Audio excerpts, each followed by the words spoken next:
Picture the scene. It's a Tuesday afternoon. You're sitting in a conference room, or maybe you're staring at a grid of faces in a Zoom window. Facing you is the chief financial officer and the VP of sales. You've got your marketing dashboard open on the shared screen. It's colorful, it's well designed. It shows that steady line of growth going up and to the right. You have traffic numbers, you have engagement stats, you even have a specific slide showing average time on page increasing by, 10%.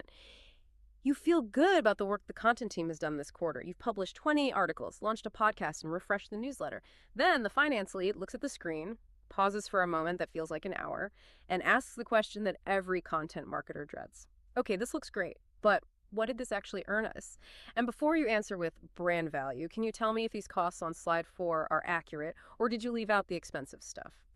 And the room goes quiet. You start talking about top of funnel nurture and share of voice, but you can see their eyes glazing over. They don't want to hear about the intangible magic of storytelling. They want to know if the machine is printing more money than it consumes. They're looking for a dollar in, dollar out equation, and you're giving them philosophy. This is the moment where content marketing programs die, not because the content is bad, not because the writing is poor, but because the operational reality of proving value just collapses under scrutiny. Here's the hard truth that we need to confront today. Most teams do not struggle with the math of ROI. The formula for a return on investment is actually incredibly simple. A fifth grader could solve it. It's return minus investment divided by investment. The math is, well, it's trivial. Teams struggle with the operational reality, getting clean inputs, agreeing on definitions, and then defending the numbers against skepticism. The stakes here are incredibly high. If you can't prove ROI with a model that finance respects, content remains a nice-to-have expense. It's viewed as a luxury, and luxuries are the first thing cut when the market turns or when the quarter looks soft. But if you can prove it, if you can build a defensible economic model, content transforms from an expense into a compounding asset. Welcome to the Content Ship Podcast. This is a show about how content actually works today, not how it used to work. We talk about search, AI systems, and the operational side of producing content that survives change. Today, we're unpacking the Ops First playbook for content ROI. We're going to move beyond vanity metrics and look at the hard accounting required to defend your budget. We have a lot of ground to cover, so I want to start by framing the core problem. We need to talk about the credibility crisis. This is the fundamental dysfunction in most organizations, and it's the reason why that meeting with the CFO goes so poorly. The dysfunction, it really stems from a mismatch in language. Leadership, specifically the C-suite, wants pipeline impact. They want to see deals closed. They want to see revenue recognized. The content team, however, usually reports on activity and audience. We report on traffic, likes, shares, and rankings. And the middle ground between these two worlds becomes this messy, emotional debate about attribution. You claim credit for a deal because the prospect read a blog post 6 months ago. Sales claims they would have closed that deal anyway because they're good at their jobs. And finance sits in the middle, trusting neither of you. The solution to this standoff is not a piece of software. It isn't a fancier dashboard with more colors or some new AI attribution tool. It's something called the Ops First Measurement Contract. Now, when I say contract, I don't mean a legal document you sign with a pen. I mean a strategic agreement, a handshake deal between marketing, sales, and finance on the rules of the game. It's an agreement on 3 specific things that must be defined before you publish a single word. First, define costs, what actually goes into the equation. Second, define return, what counts as value. And third, a fixed time window. When are we actually allowed to judge performance? If you don't have this agreement, you're just throwing numbers at a wall. You're playing a game where the goalposts move every time you have quarterly business review. There's a concept from our research that I think completely changes the game here, and it's crucial for setting this contract up. It's the distinction between measurement and economics. Teams get stuck because they mix these two up constantly. The measurement question is, did the content participate in the journey? This is about attribution mechanics. Did someone read the blog post? Did they click the link? Did they eventually buy? It's a tracking issue. It's a question of digital breadcrumbs. The economic question is entirely different. It asks, was that participation worth the fully loaded cost? You can have perfect measurement, you know exactly who clicked what, and still have terrible economics. You could spend $10,000 to acquire a customer worth $5,000. The measurement is perfect. The economics are bankrupt. Conversely, you can have murky measurement but strong economics if the broader signals are pointing the right way. The insight here is that you have to separate them to defend your model. You need to say to your CFO, here's how we measure participation, and separately, here is the economic model that proves that participation is profitable. That distinction is the absolute foundation of everything we're going to discuss. If we don't separate measurement from economics, we aren't actually calculating ROI. We're just, listing outcomes and hoping they look impressive enough to secure next year's budget. Right. Just hope is a strategy. Exactly. So let's look at the first pillar of that contract. Defined costs. This is where the math begins, and unfortunately, it's where most marketing leaders accidentally lie to themselves and their stakeholders. The formula for content ROI is standard. It is return minus investment, divided by investment multiplied by 100. It's the same formula you'd use for a stock portfolio, a real estate deal, or a factory expansion. The math is not the hard part. The hard part, the trap, is the denominator, the investment. This is where people get it wrong. This is where they get it very wrong. Yeah. When asked, what did this blog post cost, most marketers look at the invoice from the freelancer. It cost $300, they say. Or maybe it cost $0 because I wrote it myself. Which is never true. Never true. This is false. And finance knows it's false. This is why they roll their eyes during the presentation. To have a defensible ROI model, you must use full cost accounting. This means you have to account for every single resource consumed to bring that asset to life. Let's do a deep dive into this. Let's perform an autopsy on a single piece of content to find the true cost. Imagine you decide to publish a standard, high-quality B2B blog post. Let's say it's 1,500 words on the future of supply chain management. You hire a freelancer. They charge you $300. You put $300 in your spreadsheet under cost. And you think you're done. You think you're done. Yeah. Now let's look at the reality. First, we have production costs beyond just the writer. Did you need a header image? You probably slacked a graphic designer. Maybe they spent an hour on it. What's their hourly rate? Let's be conservative and say their internal cost is $50 an hour. Now the post costs $350. Did you need a subject matter expert? Maybe you interviewed an internal engineer to get the technical details right.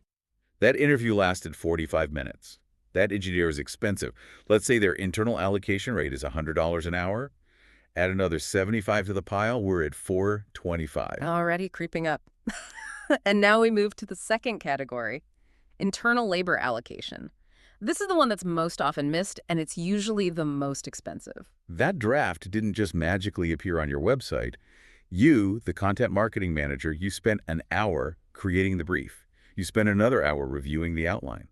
When the draft came in, you spent 2 hours editing it, formatting it, and staging it in the CMS. If your fully loaded hourly cost is, say, $60, you just added $240 to the bill. Wow. We're now at $665. We have already more than doubled the cost of the freelancer. And we're not even done, are we? Not even close. We have to talk about the approval tax. This is the silent killer of ROI. Let's say this blog post touches on a sensitive product feature or a regulated topic. Now the product marketing manager needs to review it. Then, because you mentioned a specific compliance standard, the legal team or a VP needs to look at it. Oh, I can feel the costs going up just hearing you say that. Right.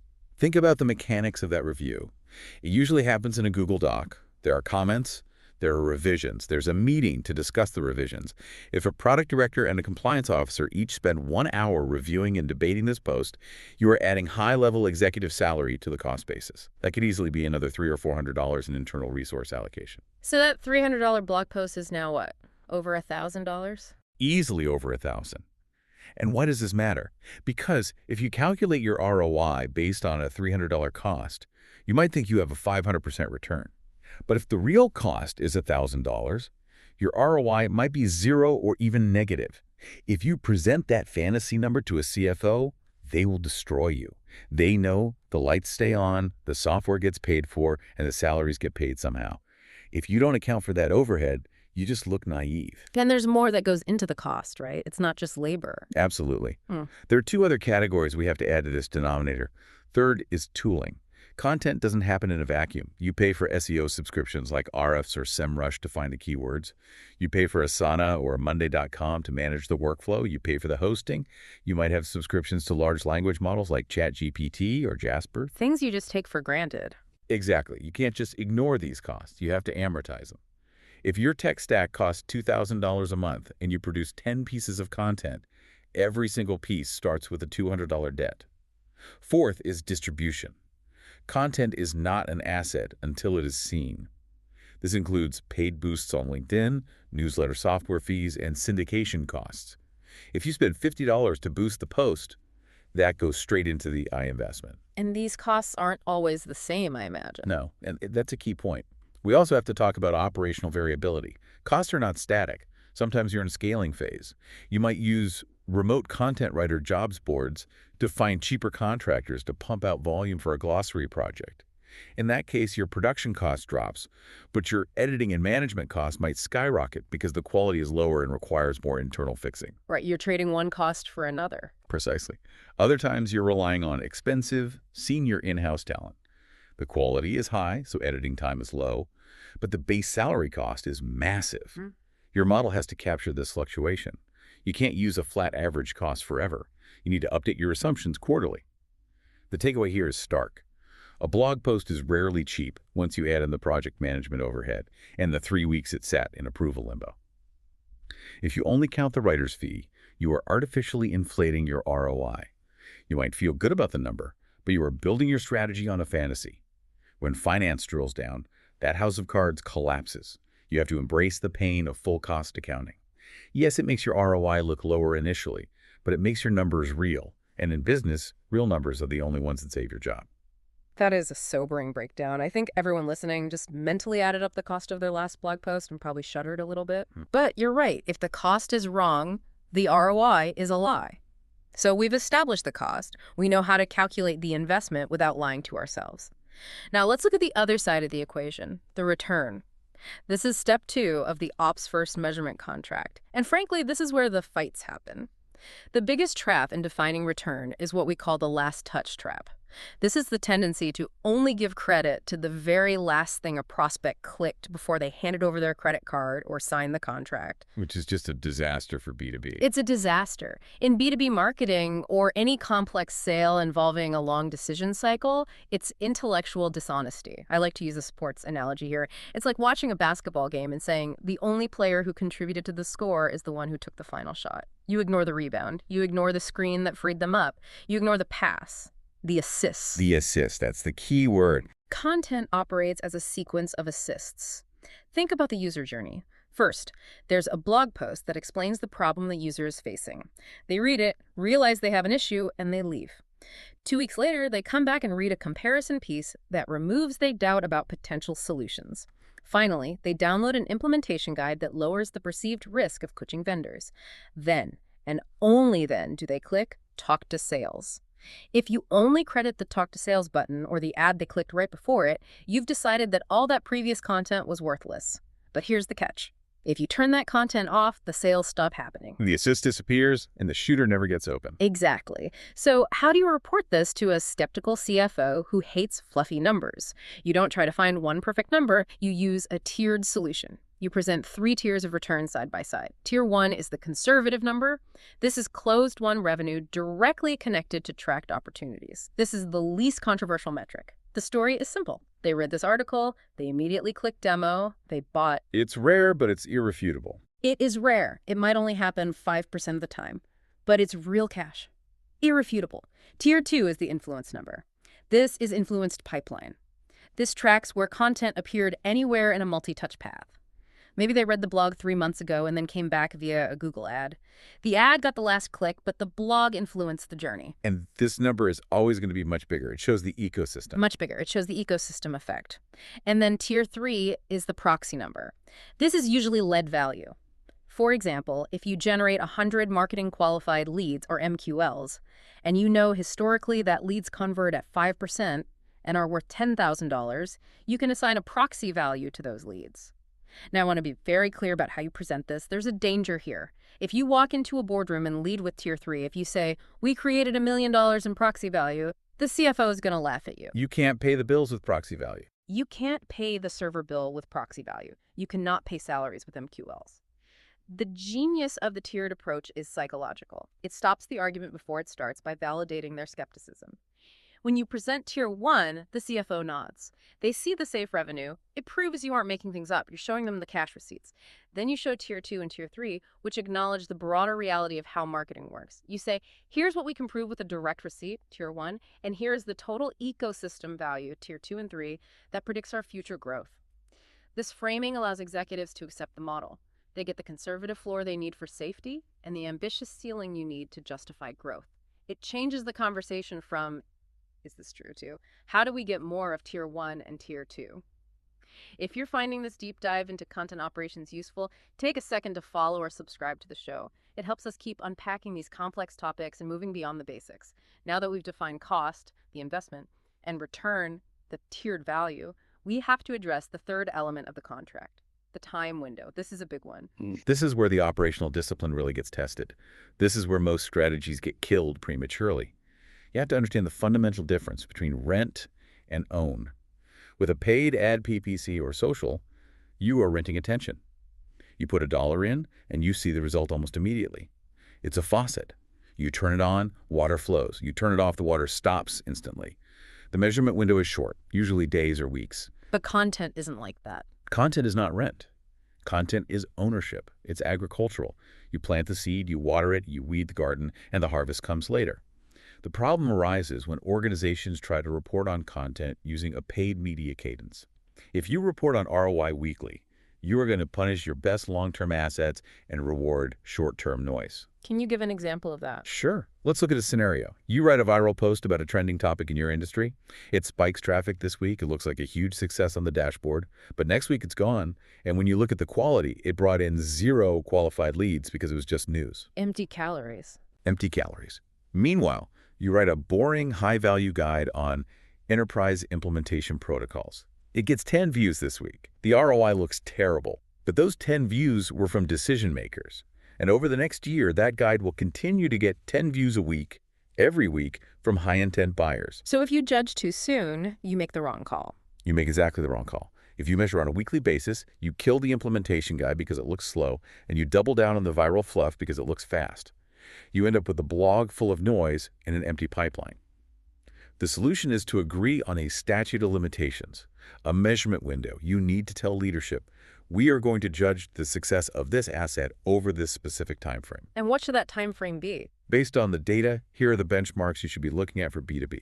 For early traction, things like assisted conversions and lead quality signals, you're looking at a 3 to 6 month window. For consistent payback, specifically from organic search SEO rankings, you're looking at 6 to 12 months. 6 to 12 months. That requires patience. It does. And this brings us to a fundamental concept. Content as a compounding asset versus a recurring expense. If you treat content as an expense, like a billboard rental, you expect it to disappear. But if you treat it as an asset, it continues to pay you back after the initial spend. This is the magic part. This is the magic of the ops first model. Right. Once you pay the full cost we discussed earlier, the $1,000 for the writer, the editor, the compliance review, that cost is done. It is sunk. It does not recur. Yeah. But the asset remains on your site. In year 1, maybe it generates $1,000 in value. You've broken even. In year 2, you spend 0 on production. But the asset is still there. It's earned backlinks. It's gained domain authority. It generates another $1,000 in value. And in year 3, another 1,000. And on and on. The ROI of a paid ad stays flat. You spend $10, you get 15. To get another 15, you must spend another 10. The margin never improves. The ROI of a content asset should go up over time. The denominator, investment, stays the same, but the numerator, return, grows indefinitely. The strategic implication here is massive. Operational discipline means holding your nerve. It means staring at a spreadsheet in month 2, seeing a negative ROI, and not killing the strategy. It means trusting the time window you agreed to in the contract. I love that distinction between asset and expense. It really reframes the entire budget conversation. It moves us from spending money to building a library of assets. Exactly. But while we are waiting for that long-term ROI to mature, while we're waiting for that 12-month window, we need to know if we're on the right track. We can't just fly blind for 6 months and hope the harvest comes in. Right. You need leading indicators. This is where diagnostic metrics come in. We need to separate headline metrics from diagnostic metrics. ROI is the headline number. It's the final score of the game. Metrics are the diagnosis, the blood work that tells you if the patient is healthy enough to win the game. We need to walk through the 4 categories of metrics and look at what they really tell you, because it's usually not what the dashboard says. First, let's look at traffic. This is a measure of demand capture. The question to ask here is, are you earning demand or are you renting it? Organic visitors are the clearest indicator that you're earning demand. But there's a warning here. It is very easy to inflate traffic with irrelevant viral topics. The empty calories again. The empty calories. If you write a post about the best Super Bowl commercials, you might get 10,000 hits. The line on the chart goes up. Everyone claps. But if you sell enterprise cloud storage, those hits are worthless. They are pollution in your data. So you must pair traffic with intent signals. Which pages are bringing in first visits? And do those people stay? This leads to the second category, engagement. We need to reframe metrics like time on page and bounce rate. These are often dismissed as vanity metrics, but in an ops-first model, they're quality assurance signals. They tell you if your production process is working. So they're not for vanity, they're for diagnosis. Exactly. Think about it. If a high-intent user searches for a solution, sees your link, clicks it, and then bounces immediately within 5 seconds, what happened? You have a promise mismatch. Your headline promised a solution, but your page delivered fluff. Or maybe your site took 8 seconds to load, or maybe the formatting was unreadable on mobile. That bounce isn't just a number, it's a symptom of broken product. It tells you to go back and fix the asset. And what about backlinks? On the flip side, tracking backlinks is crucial here. A backlink is a vote of confidence from the internet. It's the signal that explains why a page wins without spend. If you are getting traffic but no backlinks, your content might be clickbaity. If you are getting backlinks, you are building authority. Third, conversions. This is about action. For the ROI model, we have to be ruthless. We focus on conversions that map to opportunity creation, demo requests, trial starts, contact sales forms. The things that lead to money. The things that lead directly to money. What about email signups and lead magnets? These are tricky. You should only count them if you have a defined lifecycle stage for them. If someone downloads a white paper and just sits in your database forever, receiving a newsletter they never open, that is not a return. That is data hoarding. It costs you money to host that record. You need to differentiate between subscribers, an audience, and leads, potential revenue.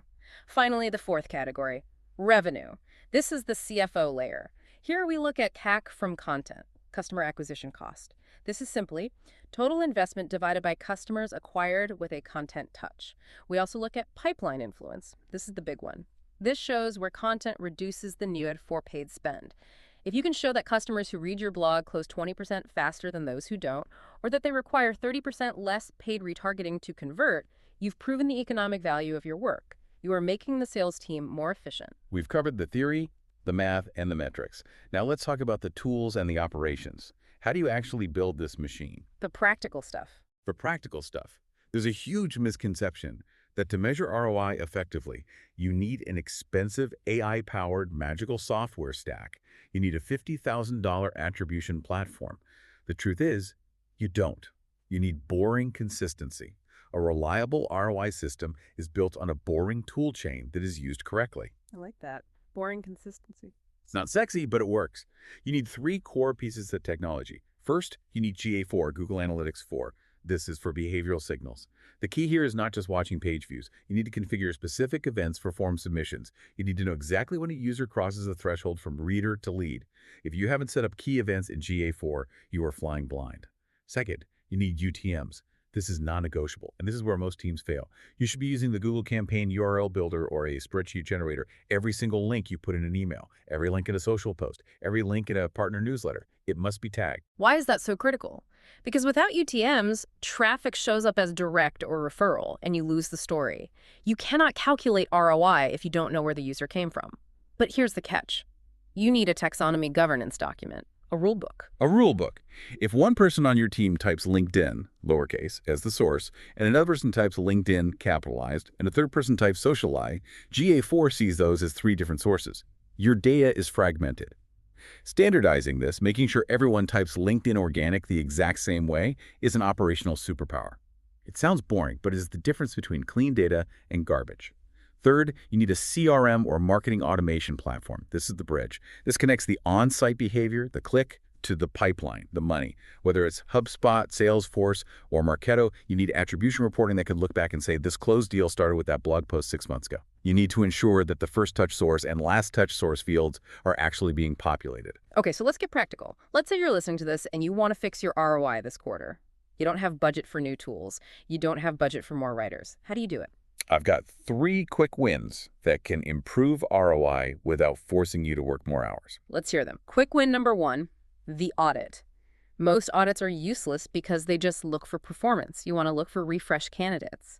Use this triage rule. Look for pages that have good impressions so people are seeing them in search, and a clear persona fit but a broken conversion path or low click-through rate, so they're almost winning. They're almost winning. Maybe the information is outdated. It says 2023 in the title. Maybe the call to action is buried at the bottom. These pages are gold mines. Run a checklist. Update the facts and screenshots. Fix the intro to match the search intent. Make sure you answer the user's question immediately. Add one proof element, a diagram, a quote, or a data point that makes the piece look authoritative. If you do this to your top 20 underperforming pages, you will see an ROI lift faster than if you wrote 20 new posts. You're capitalizing on sunk costs. I love that. Quick win number 2. Repurposing. But stop acting like a social scheduler and start acting like an operator. Most teams just copy-paste a blog link into LinkedIn with a caption that says, check out our new post. That is lazy distribution. It gets zero engagement. Instead, have a content strategist define the job of the new asset. If you have a 2,000-word guide, don't just link to it. Have an SEO writer reshape it into a LinkedIn carousel that stands alone. Turn the header graphic into an Instagram story. Turn the key argument into a newsletter segment. So each piece does a different job. Exactly. The goal isn't just more posts. The goal is more touches that share the same investment cost. If you spend $1,000 on a core idea, you want that idea to live in 5 places, lowering the cost per channel. Okay, and number 3, quick win number 3. Tighten distribution. Look at your channel data. You will likely find channels that look busy, lots of likes, lots of noise, but create zero pipeline. Maybe you're spending 5 hours a week on Twitter X, but it hasn't generated a lead in 6 months. Cut it. Be ruthless. Be ruthless. Pick fewer channels, but track them perfectly. If you stop posting on the channels that don't pay you back, you free up time to double down on the ones that do. That immediately improves your efficiency metrics. We have covered a lot of ground today. We started with a panic-inducing meeting with finance and moved all the way through to a tactical audit checklist. Let's summarize the journey, because this is a fundamental shift in mindset. We moved from viewing content ROI as a math problem to viewing it as an operations problem. That's the core of it. Here are the key takeaways you need to remember. Number 1, full cost accounting. Stop lying about how much content costs. If you want to be credible, you must include the meetings, the tools, the management overhead, and the distribution costs. If you don't count the inputs, you can't claim the output. It is better to have a high cost and a real ROI than a fake low cost and zero credibility. Tiered returns. Don't bet everything on a single number. Report Tier 1 revenue, Tier 2 influence, and Tier 3 proxy values side by side. Give finance the safety they need and marketing the credit they deserve for the full journey. Fixed windows. Content is an asset, not an expense. Don't judge a 6-month asset on a 3-week time frame. Agree on the window before you start planting the seeds. And number 4, governance. The messy workflow is the enemy of ROI. If you don't know what you published or why, you can't measure it. Use UTMs, standardize your data, and audit your existing library before you build new stuff. This brings us to a final reflection. The biggest barrier to ROI isn't the algorithm or the market or even the budget, it's the internal chaos. That's so true. When you standardize this process, when you have governed workflows, standard personas, and clear definitions, the noise disappears. You stop having to reconstruct context from old Slack threads to figure out why you wrote something. You stop debating whether a blog post was a success based on feelings. You have a contract, you have a model, and you have the confidence to look that CFO in the eye and say, this is exactly what we earned, and here's exactly how we did it.